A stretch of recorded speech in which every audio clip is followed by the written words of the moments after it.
현대의 밥 에스폰자는 너무 참을 수 없어서 만약 고전 밥 에스폰자가 오늘 그를 만난다면 징징이가 이사가는 걸 이해할 거야.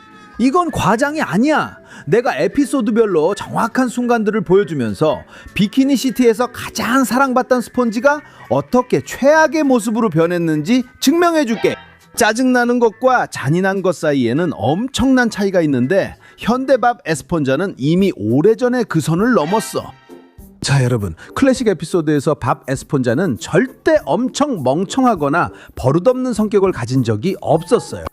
그는 딱 좋은 중간 지점, 절묘한 지점에 있었다고 할 수 있죠.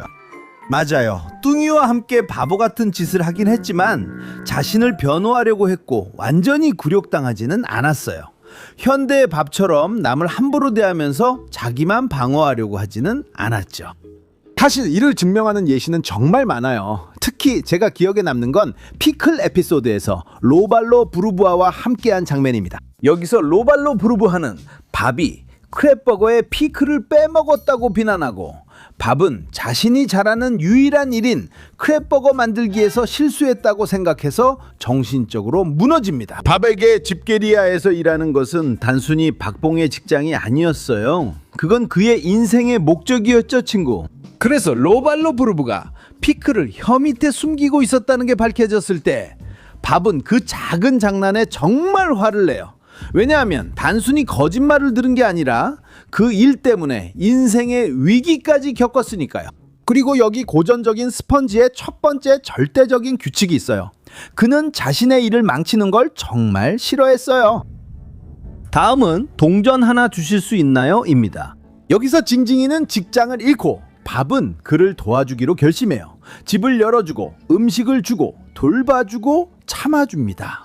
하지만 징징이는 점점 뻔뻔한 게으름뱅이가 되어가고 밥 에스폰자를 이용하기 시작합니다. 그리고 정말 그 순간에는 상상도 못했던 일이 벌어집니다. 밥 에스폰자가 폭발하고 징징이의 게으름에 질려버려서 가차없이 쓴소리를 퍼붓기 시작합니다. 내가 어떤 일을 해야 할 때 나는 그 일을 할 사람이 있는지 찾아봅니다. 그리고 여기서 우리는 스폰지의 가장 흥미로운 점 중 하나를 알 수 있습니다. 그는 정말 좋은 친구가 될 수 있었고 게리를 빼앗기게 놔둘 수도 있었지만 분명히 한계가 있었습니다. 밥은 칼라마드를 길거리로 내쫓았습니다. 그는 자신의 스펀지 몸을 움켜쥐고 한계를 세웠습니다. 두 번째 규칙, 밥은 자신이 이용당하는 것을 싫어했습니다. 그리고 아직도 의문이 남아있다면 패트릭이 자신의 부모님이라고 주장하는 분들을 초대하는 에피소드도 있습니다. 밥은 패트릭이 부모님 앞에서 잘 보이도록 말 그대로 자선 차원에서 바보인 척하는 것을 받아들입니다. 밥은 희생하고 자발적으로 굴욕을 감수합니다. 이런 행동은 진심으로 친구를 아끼는 사람만이 할 수 있는 일입니다. 하지만 패트릭은 감사하기는커녕 모두 앞에서 밥을 계속 깎아내립니다. 그리고 어느 순간 밥은 이제 그만이라고 말합니다. 폭발하고 스스로를 변호하죠. 여기서 현대의 밥이 완전히 잃어버린 무언가가 보입니다. 그는 농담이 선을 넘었을 때를 알고 있었습니다. 그리고 그 다음에는 심연이 있습니다. 밥은 알 수 없는 언어를 쓰는 낯선 사람들로 둘러싸인 끝없는 줄에 빠져 자신이 모르는 곳에서 빠져나올 수 없는 상황에 처합니다. 그리고 그 에피소드는 아주 영리한 일을 합니다.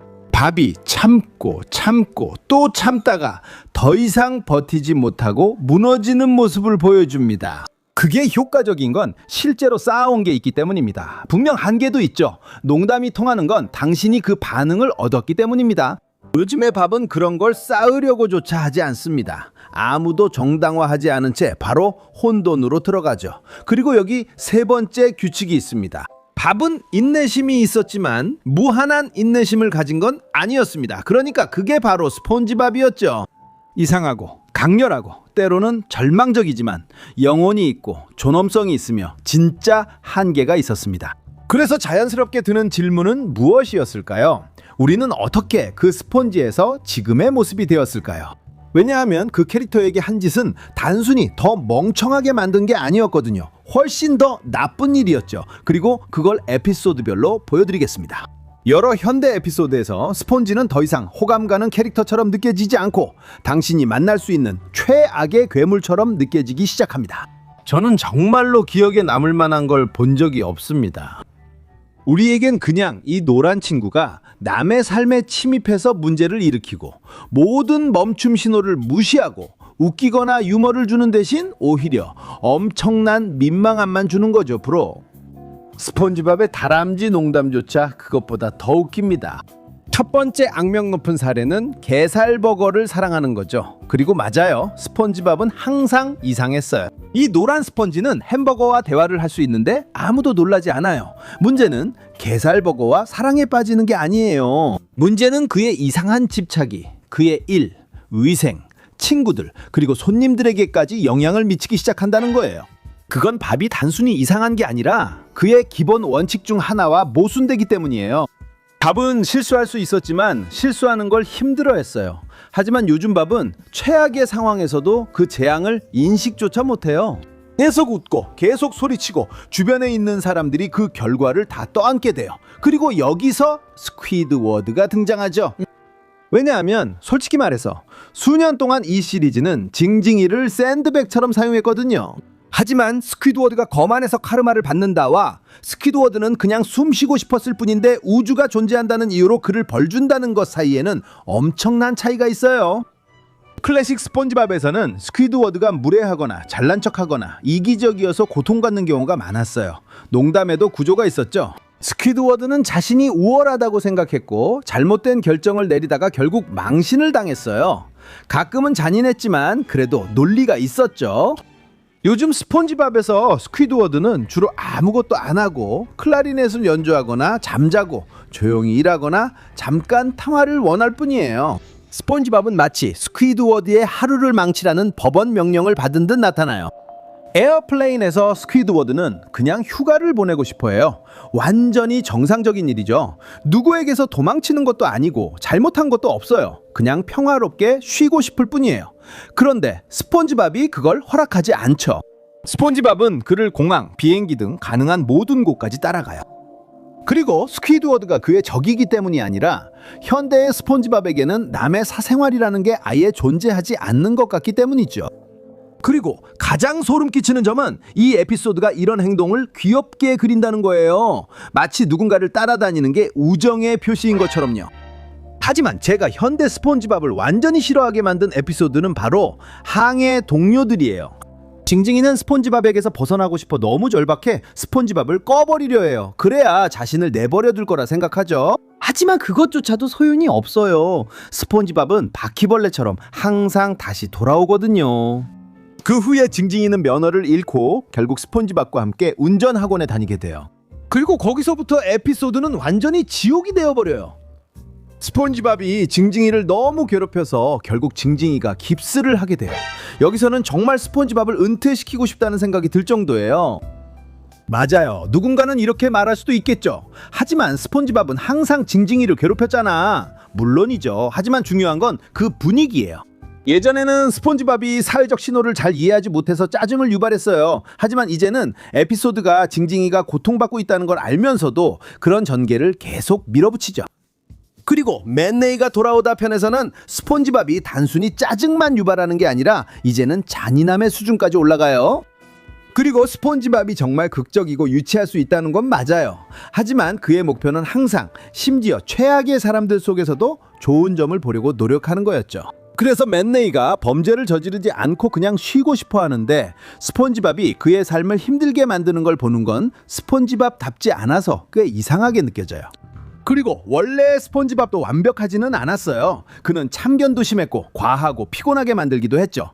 하지만 예전에는 그 혼란 속에도 좋은 사람이 있다는 느낌이 들었어요. 친구가 될 수 있는 그런 스폰지밥이었죠. 그리고 심지어 집게사장 최고의 적과도 노래를 만들 수 있었어요. 하지만 요즘의 스폰지밥은 가끔 농담도 없는 노란색 그림처럼 느껴져요. 스폰지밥이 많은 이들의 어린 시절 최고의 추억이 된 건 단순히 짜증을 유발해서가 아니었어요. 아니요. 스폰지밥은 정말 재밌었고 개성이 넘쳤으며 비록 황당한 농담이 많았지만 진짜로 웃음을 줬어요. 그래서 클래식 스폰지밥은 요즘 스폰지밥을 싫어했을 거예요. 새로워서가 아니라 요즘 스폰지밥은 최악의 순간에 클래식 스폰지밥이 참을 수 없었던 모습이 되어버렸기 때문에 싫어했을 거예요. 남의 말을 듣지 않고 정도라는 게 없으며 마치 뚱이의 자리를 빼앗아버린 것처럼 보이는 사람이죠. 스폰지밥이 하루아침에 그 다정한 스폰지밥이 아니게 된 건 아니기 때문이에요. 조금씩 이 시리즈는 순수함을 더 멍청하게 만드는 것으로, 에너지를 지나친 들이댐으로, 그리고 귀여움을 100% 짜증나고 참을 수 없게 만드는 것으로 혼동하기 시작했어요. 클래식 스폰지밥은 월간 우수사원 정신을 가진 열정적인 스폰지였어요. 현대의 스폰지밥은 최악의 날에는 아무도 끌 수 없는 노란색 경보음처럼 보여요. 그래서 두 버전이 만난다면 클래식 스폰지밥은 처음에는 친절하게 굴려고 할 거예요. 미소를 지으며 그에게 게살버거를 건넬 거예요. 하지만 5분이 지나고 나면 현대 스폰지밥이 이미 그의 주방을 침범하고 손님들을 놀라게 하고 징징이를 쫓아다니고 햄버거를 미대의 아내로 삼으려 한다면, 클래식 스폰지밥은 누군가 자신의 한계를 넘었을 때 항상 했던 바로 그 행동을 할 거예요. 그에게 진실을 말하고 거리로 내쫓을 거예요. 여기 보시다시피 클래식 스폰지밥은 한계가 있었고 자존심이 있었으며 무엇보다도 주변 사람들을 존중했어요. 현대 스폰지밥은 그 모든 것을 잃어버렸죠. 그는 클래식 스폰지밥이 원치 않던 모습으로 변해버렸어요. 그래서 여러분, 오늘 본 것들로 클래식 스폰지밥은 현대 스폰지밥과 2초도 버티지 못할 것 같아요. 여러분은 어느 쪽이 더 좋으신가요? 클래식인가요? 현대인가요? 댓글로 알려주세요. 그리고 만약 제가 언급한 것보다 현대 스폰지밥이 더 심각했던 에피소드를 알고 있다면 아래에 적어주세요. 꼭 보고 싶어요. 다음 영상에서 만나요.